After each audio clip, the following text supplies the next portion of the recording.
Assalamualaikum warahmatullahi wabarakatuh.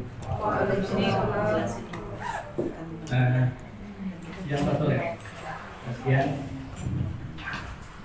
Ya tadi udah diperkenalkan ya, saya yang nggak imut.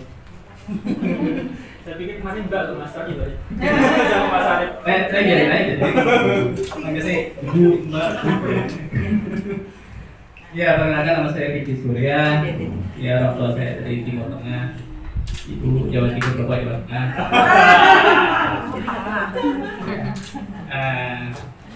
Apa kronologi kita hari ini katanya terkait masalah kemasan segala macamnya, produksi segala macam, kebetulan memang spesialisasi kami biasa di situ. Ini kita saya sehari-hari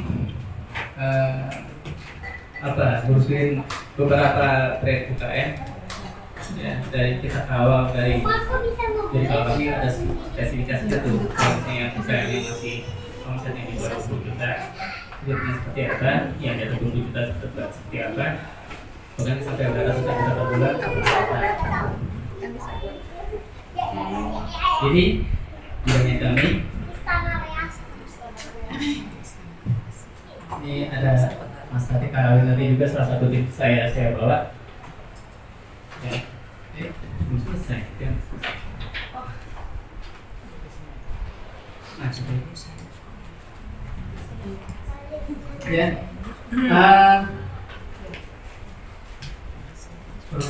dan ada pendidikannya juga jabatan fakultas. Jadi di jabatan fakultas juga akan kita dibuat karena kuliah-kuliah yang tim kreatif ini rata-rata mahal-mahal. Saya sendiri tahun 99 di Kotek UI jurusan desain, angkatan pertama jurusan desain. Terus tahun 2002 saya di KJ yang Jakarta, jurusan film, Fakultas Film Televisi. Ya, dulu saya masuk kalau di KJ sekitar atau pertama 10,9, tapi sekarang udah sekitar 60-an ya. Jadi dijamin orang berdoa buat aku di situ. Itu mau kita ngiris. Oke. Poinnya di sini. Supermarket kayak Alfa, Indomaret, Momong, Carrefour, Bare, Pasmar, itu rata-rata barang-barang di sana yang beli sebenarnya kita sudah milih dari rumah. Contoh, ibu kalau kayak gadget mereka itu Attack. sudah pilih. Ya. Kalau beli pasta gigi untuk di rumahnya, mereknya apa? Pepsodent. Soalnya kalau belum milih, mereka akan disajikan begitu banyak merek. Ya, bingung. Gitu. Kenapa bisa kita pilih beberapa brand tersebut? Itu hasil karya dari para pakar brand. Ketika kita butuh sesuatu, kita langsung udah beli Pepsodent. Kalau pasta gigi yang untuk keluarga, Pepsodent. Pasta gigi yang untuk segmen remaja, Close Up. Ya, ini sudah pilih brand. Itu dari mana? Dari billboard, Bank TV, majalah, dari event-event, rekomendasi orang. Cek.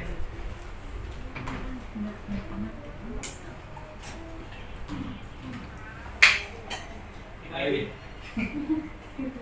Soalnya suara saya lembut. Mas-masan lagi.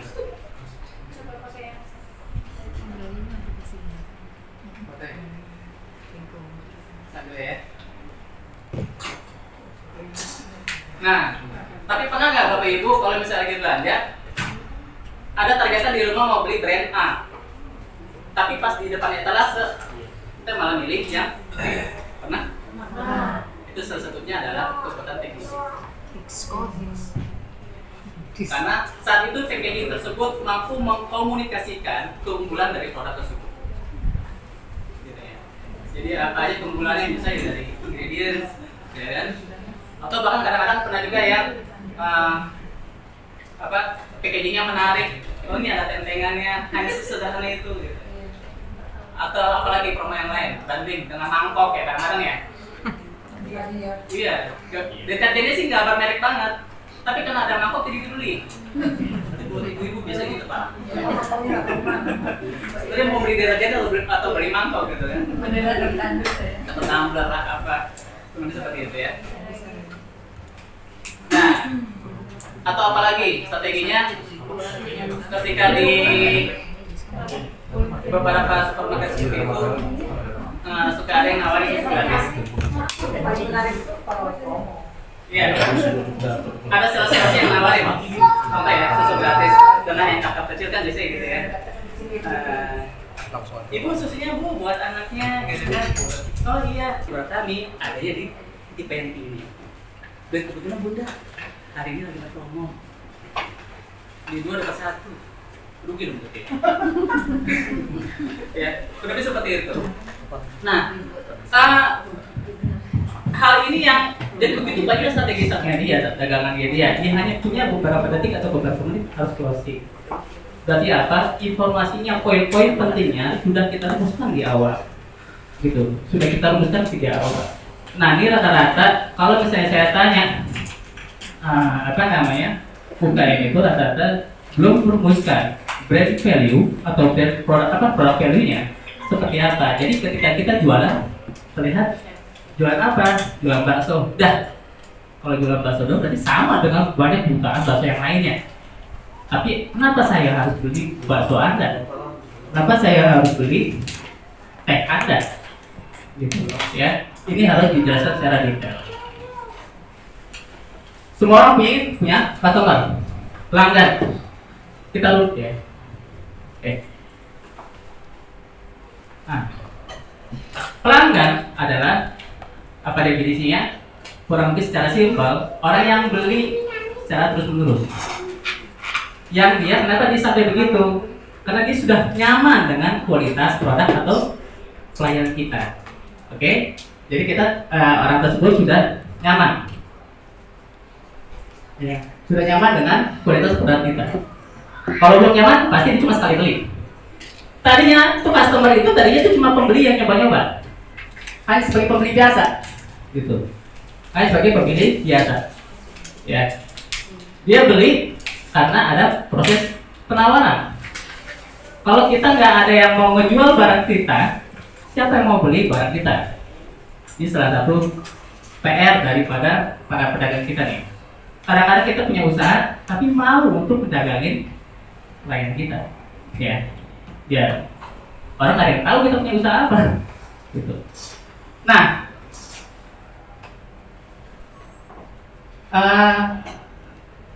proses menawarkan ini adalah namanya secara simpel hard selling, ya, itu jualan secara terang-terangan. Para UKM lakukan ini standar, tapi para brand-brand besar melakukan sebelum jual terang-terangan dia menggunakan teknik soft selling. Dikondisikan dulu orang, jangan jualan langsung, gitu. Dikondisikan dulu orang, ya. Contoh apa? Pernah ingat dulu ada billboard, di mana-mana billboard, backgroundnya kuning, teksnya hitam, tulisannya mau dan gitu doang. Di mana-mana tulisannya mau, ada yang background hitam, tulisannya kuning atau putih. Mau, kita masih penasaran, ini apa sih? Ya. Beberapa waktu kemudian, di tempat yang sama muncullah logo Tri. Secara serentak kita langsung nempel itu logo Tri, gitu. Tapi kita belum tahu logo Tri itu apa. Ini produk atau jasa apa? Nah, berikutnya barulah secara diangsur keunggulan-keunggulan logo Tri itu apa, brand Tri itu apa aja, dengan iklan TV, dengan event, dengan segala media segala macam. Seperti itu, ya. Mengkondisikan orang. Dan banyak sekali bisnis yang seperti itu kurang lebih, ya, untuk bisnis besar. Jadi hard selling dan soft selling ini semua butuh marketing tools. Banyak banget marketing tools, dari yang cetak sampai yang online, ya. Mau yang sampai bentuknya apa, kayak video masuk, ya, banyak sekali. Nah, marketing tools ini butuh bahan-bahan teks, foto, dan video yang berkualitas. Yang semuanya itu harus diproduksi berdasarkan strategi yang sudah kita buat, kita sepakati, ya. Dan strategi ini akan sangat salah kalau kita mendefinisikan brand kita salah. Contoh mendefinisikan brand itu hasil dari kita harus memahami, kita harus riset nih. Kekuatan kita itu apa sih? Di sini yang kuliner siapa aja? Kuliner, bisnisnya kuliner. Yang kulinernya makanan siapa? Kulinernya minuman? Oke, yang fashion, busana. Oke. Yang misalnya kalau kulinernya kayak ayam atau bebek, ada? Ya. Yuk, bisnisnya bu. Oh ini. Apalagi nih? Yang kue kering, mau Ramadan misalnya. Banyak, kayaknya itu banyak nih. Dari gua aja ambil semua deh. Ya.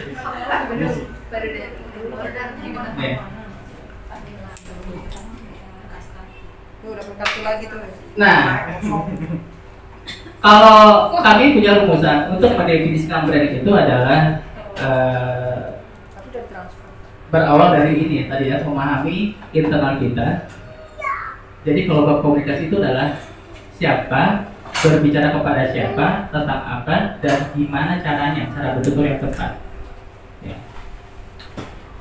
Saya ingin jual makanan atau saya ingin menawarkan makanan ke segmennya orang tua, teman sebaya, dan anak kecil. Kalau orang tua, Pak, berapa? Gitu. Kalau teman sebaya, belum makan yuk. Kalau ke anak-anak, belum makan ya. Untuk menawarkan produk yang sama, tapi cara berbeda. Tapi rata-rata kita membuat marketing tools, kita generalisir. Ya, padahal kita bisa punya segmen yang berbeda-beda untuk produk yang sama. Kalau kita memahami segmen kita siapa, ya, siapa kita, produknya apa, produk knowledge seperti apa, dan apa segmen pasar kita, dan kalau mau cara simple, kita lihat kompetitor kita siapa. Semudah itu, kita coba cari benchmarking. Kalau misalnya ibu teh, ya, brand-brand teh yang terbesar, yang terlama, yang terlaris, dan yang paling gak laku juga termasuk yang termuda, ya. Itu kita coba pelajari cara mereka bermain seperti apa, dan kita mendapat ilmu yang luar biasa. Gitu, kita mendapat ilmu yang luar biasa. Ya. Ya, ini poin next. Oke. Ini ya, poinnya tadi ya. Jadi rata-rata banyak orang ternyata belum mengetahui brand kita atau produk kita. Ya, untuk ini sangat mudah sekali soalnya. Next. Ada yang mau beli ini? Yang tadi. Ya, ada yang mau beli yang sebelumnya apa? Nah, udah lewat ya. Jadi rata-rata nih, bukan masalah produknya itu mahal atau murah, tapi karena orang tidak tahu itu manfaatnya apa. Ini rata-rata kalau tadi kita lihat kecepatan ya. Ada yang kalau bisa saya tanya, ada yang mau beli dengan harga 2 juta, pasti bingung. Apa sih? Nah, next. Ini masih bingung juga. Padahal kalau berikutnya adalah mau beli ini seperti ini 2 juta, oh mau, gitu. Karena tahu harganya sebenarnya mahal nih aslinya nih. Gitu. Ya, saya pernah salah satu binaan brand kami itu ada bakso sehat Bunda nama brandnya, tapi itu tidak terlihat di packagingnya sama sekali, nggak ada dari apa namanya dari brosur atau flyer nggak terlihat. Kalau kita tanya ini kenapa dibilang bakso sehat Bunda, ini di sendiri ya, oh iya, berarti nggak pakai koran komen segala macam, oh iya, gitu. Persoalannya dia tidak mengkomunikasikan keunggulan dari produk itu, ya kan? Kalau dia mengkomunikasikan kan beda. Nah, apakah dia mau menjelaskan itu ke ribuan orang secara konvensional? Kan sangat-sangat butuh waktu. Karena itulah butuh marketing tools yang komunikatif, ya, powerful hasilnya. Next. Oke, sedikit produk tentang branding. Next. Jadi gini,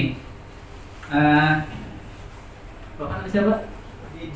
Mas Dedi. Yeah. Mas Dedi dengan ibu namanya siapa? Kiren. Mas Kiren. Mas Kiren. Maaf. Ya. Jadi katanya gini, konon pada zaman para nabi dan rasul dulu banget. Dulu kan pada banyak yang nakanya itu beternak ya, gembala segala macam. Nah, katakanlah ini Mas Dedi tetangga sama Pak Iren. Mas Dedi punya 50 domba, Mbak Iren juga punya 40 domba. Tetanggaan. Dulu rata-rata temboknya, pagarnya nggak tinggi kayak sekarang, ya, cuma dipagerin yang sederhana aja, gitu.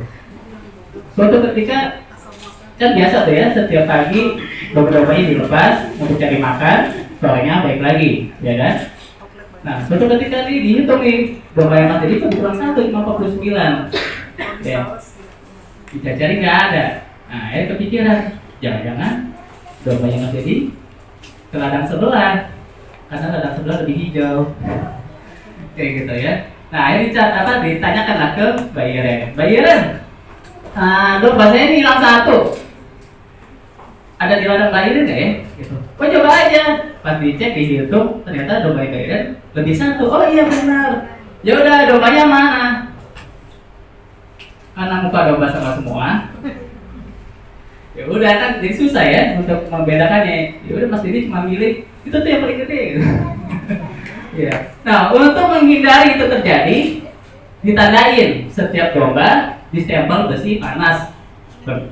Mas Dedi dombanya ada D, gitu kan? Mbak Iren I, bisa kayak gitu. Dan rata-rata seperti itu. Jadi berdasarkan inisial nama lah, akan seperti itu. Dan suatu ketika itu kan dijual di pasar ternak. Ya. Di pasar ternak itu akan banyak dari peternakan-peternakan yang lain, ya. Katakanlah ini pas di area domba, Nah, di situ ada domba-domba yang gede-gede, ya, yang super, harganya mahal, ya. Ada logonya, ada stempel besi panasnya G, gitu. Ditandai itu dari peternakan G. Ini ada lagi domba-domba yang murah, ya, kurus. Penyakitan kayak gitu-gitulah, ya. Nah, ini stempelnya K, kurus gitu ya. Ada lagi dombanya yang ini bulunya bersih, ya, putih, matanya lentik gitu. Nah, ini malah harganya lebih mahal karena biasanya buat perlombaan gitu. Nah, itu katakanlah C, besi panasnya. Suatu ketika itu selalu akan diingat sama orang. Ini kalau misalnya dombanya yang ada tandanya huruf G pasti kualitas super, mahal, ya. Yang ini kan pasti murahan, tapi murah, ya, gitu kondisinya dan selesai seperti itu. Nah, ketika yang G tadi sudah terbiasa image-nya adalah mahal, suatu ketika dia ternaknya adalah sapi, pasti berpikirnya pasti kualitasnya super juga, gitu. Biasanya kalau yang sudah kualitas yang murahan, untuk naik kelasnya susah, ya kan? Karena sudah dikenal sebagai yang murahan. Oke, next. Terus apa yang mereka ingat berawal dari tanda-tanda ini. Tapi ingat ya, branding itu bukan hanya logo. Agak menggelikan kalau ada yang ngatur pakar branding adalah hanya mengganti logo selesai. Karena nggak mungkin gara-gara logo kita langsung naik omsetnya. Ya, ini ada tipikal namanya logo tag. Ini adalah logogram. Kalau logo kan pasti kan ada logogramnya, ada logo tag atau logo tag doang. Kalau logo tag berarti tidak ada logogramnya. Logogram itu apa? Kayak visual ikonnya gitu ya, visual gambarnya. Kalau misalnya logogram kayak gini, ini kan ada tulisannya aslinya Nike. Ketika Nike-nya dihilangkan, orang sudah nempel itu Nike, gitu. Jadi nggak usah disebut lagi ini adalah Apple, ini adalah Twitter. Kalau bisa seperti itu. Kalau ini tipikal logo type, ini tipikal logo yang mudah diingat. Zaman sekarang baiknya pakai logo tag, tapi jauh lebih simpel daripada ini kan logo jadul, gitu, lebih simpel. Tapi cenderung diingat secara nama, tapi secara logonya susah diingatnya. Contoh kalau misalnya kita Mas Dedi tolong bikin logo Kompas, bingung tuh, fontnya kita nggak hafal. Tapi kalau saya suruh Mas Dedi tolong gambar logonya langsung, gitu, karena gambar lebih mudah diingat secara visual. Dan logogram ini keren untuk di merchandise segala macamnya nantinya. Next. Orang cenderung memilih keputusan dengan emosional. Harus pahami dan UKM masih bermain kata rasional. Contoh seperti ini. Next. Ya, bisa dilihat yang mana impor dan lokal. Next. Yang mana Bu? Pak. Yang mana yang impor, brand impor sama yang mana brand lokal? Lokal semua. Lokal semua. Yang impor yang mana? Open lokal. Lea. Nah, yang ini pinter-pinter nih. Ya, baik masih ada ragu-ragu di sini. Ya, ini adalah Karena lokal kami semua. mainnya agak jauh, Mas. Lalu kemana ya? Iya, ya. Ini adalah brand lokal semua, tapi kayak taste-nya ya, cita rasanya tuh kayak interlokal seperti gitu ya. Dan sebagian orang ketika kenapa orang Indonesia anggap itu kalau misalnya itu brand internasional luar negeri itu prestis, profesional, ya, terus sistemnya rapi segala macam. Nike dibuat sama siapa sih? Sama buruh kita di Tangerang, ya, buruh-buruh pabrik di sana, saudara-saudara kita di situ gitu. Jadi jangan berpikir perusahaan. Jadi perusahaan Nike itu kayak perusahaan desain dan dia kontrak sama beberapa pabrik sedunia. Nih, bisa nggak pabrik Anda bikin spek sepatu seperti ini? Selesai kontrak. Gitu. Jadi jangan berpikir itu impor dari Amerika segala macam kayak gitu. Kurang lebih seperti itu. Nah, ketika orang beli di tampilan seperti ini, harganya apa? Wow. Kesannya branded. Next. Produk. Kebalikannya. Next. Ini apa? Tas. Plastik bungkusan untuk bawa apa? Barang. Ya. Harganya apa? Harganya murah. Saya cuma berapa perak, berapa ribu perak. Ya, mau kan bagi bag segala macam bisa belasan ribu, tergantung jenis bahan dan ukurannya. Ya. Dibandingkan dengan yang berikutnya, sama-sama tas, tapi harganya bisa jutaan. Harganya bisa jutaan. Tas-tas artis bisa puluhan ratusan juta. Itu tas secara fungsi sama. Bahan bakunya ya kan nggak sih gitu apa juga gitu kan? Mas belum pernah punya tas itu sih. Secara ini ya Bu, sekarang marginnya bisa jauh lebih besar daripada yang hanya sekedar tas. Gitu. Soalnya saya ada Gina brand juga tas juga. Sama, saya juga udah tas ratusan juta per bulan. Kayak gitu. Ya. Yang dijual adalah image. Ya. Next. UMKM, kalau yang masih di bawah 20 jutaan cenderung main tataran di sini. Dia adu harga, ya, dan dia akan kehajar sama yang namanya pabrik. Kenapa? Karena pabrik mampu memproduksi dengan harga yang murah, karena produksi massal, buat modal. Ya. Dengan yang para UMKM, modal kita terbatas, otomatis produksi masih agak mahal. Gitu, ya. Ini udah bisnis tipikal dijual ke benefit, dan ini adalah value net. Contoh berikutnya, Xenia Avanza, karena lebih murah, yang lebih laku.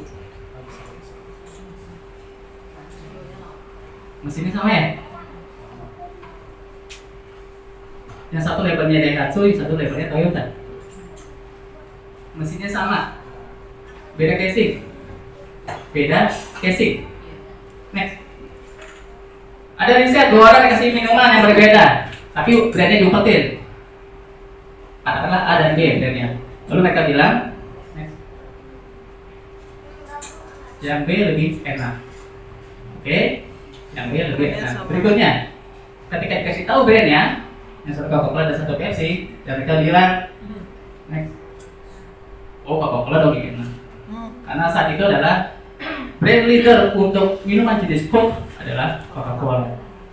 Next. Jadi ketika belum dikasih tahu brandnya, pada dasarnya dia jujur dengan kualitas produk.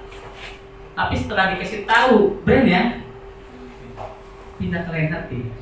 Karena dia lebih trust dengan Coca-Cola, lebih percaya dengan Coca-Cola. Yeah. Next. Katakanlah ada suatu mall IT. Saya milih yang kiri dah.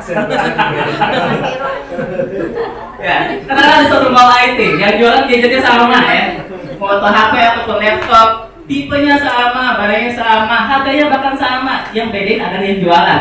Yang satu tampilannya begini, satu tampilannya begini. Ini ibu-ibu biasanya milih yang kanan ya, lebih ganteng. Tapi jangan salah. Kalau misalnya jualannya kebaya, jadi gini. Karena dari pakaian kita bisa berpikir bahwa oh dia pakarnya, oh dia orang Jawa asli. Kita akan makan di rumah makan Minang, ya. Kita lagi order, tiba-tiba dia ngomongin bahasa Jawa. Itu ilfil, ya tahu ini. Kayak gitu ya.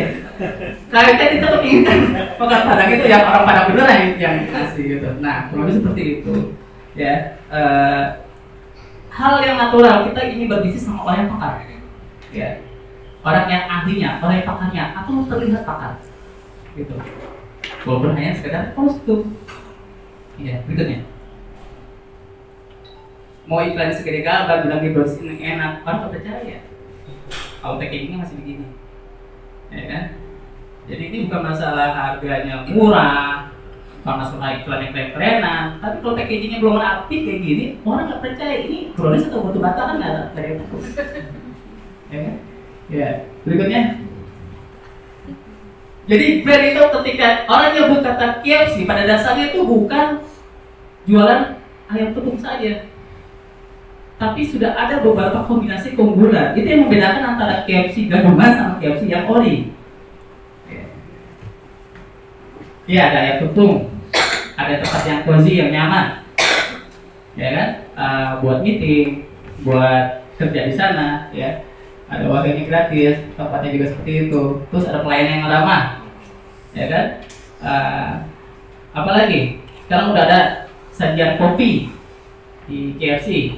Ada apa lagi untuk segmen keluarga? Ada wahana permainan anak, ya, biar kita makan dengan tenang. Anak mau makan, nah ada wahana permainan, ya kan? Ada bahkan ada menunya untuk segmen anak-anak, keluarga, bubur, segala macam.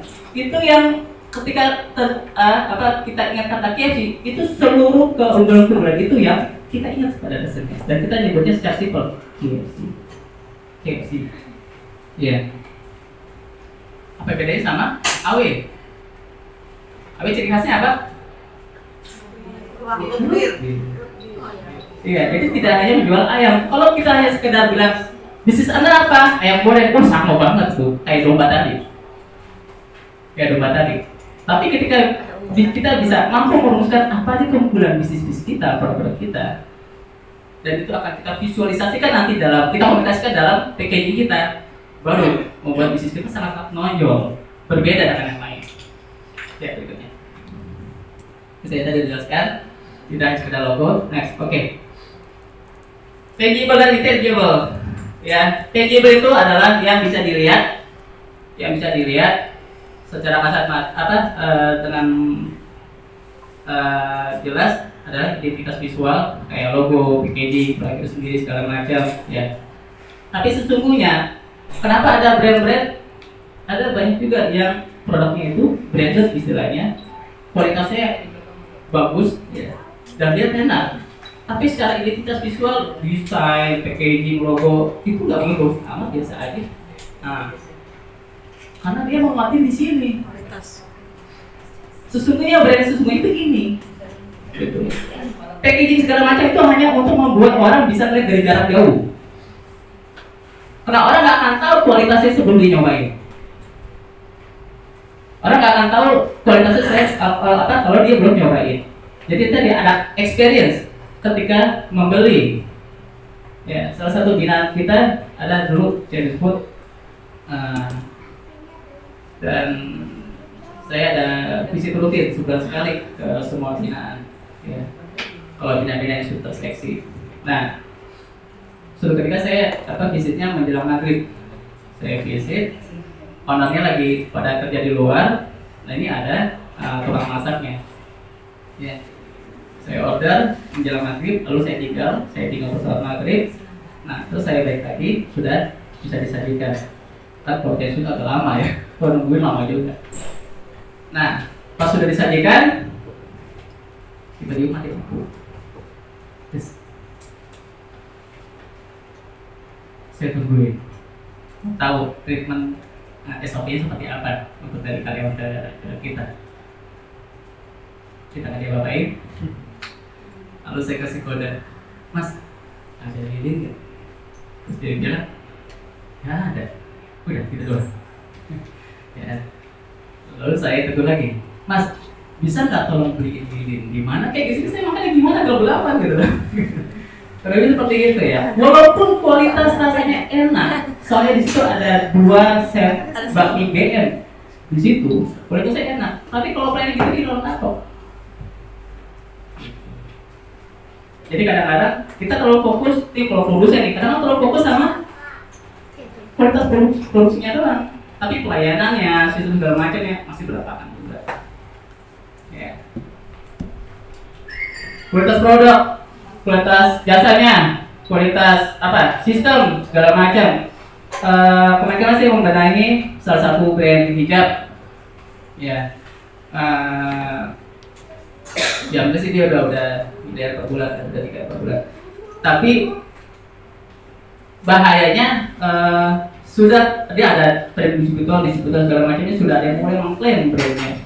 Orang internal ke si distributor yang produsennya Kapena tadi ini sudah mulai mengklaim, dan itu sangat berbahaya. Kalau itu berat desainnya segala macam udah diklaim.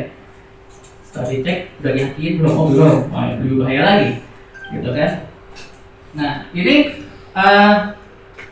kenapa sih semuanya para distributor segala macam itu bisa lebih nyaman ke premium distributor tersebut? Karena premium distributor tersebut sangat-sangat melayani para tim sales di bawahnya. Produsen biasanya sudah terlalu sibuk untuk ngurusin kualitas produksinya, ya kan? Boro-boro dia mau bikin marketing tools yang rapi, yang sekarang nih Mas Dedi saya minta untuk jualan app ini. Pokoknya dari saya misalnya kata ini harga berapa? Kita 30, kalau seller 20.000. Nah, Mas Dedi dari saya 20.000, ya. Ini harga di luar jual 30.000. Dan gitu doang.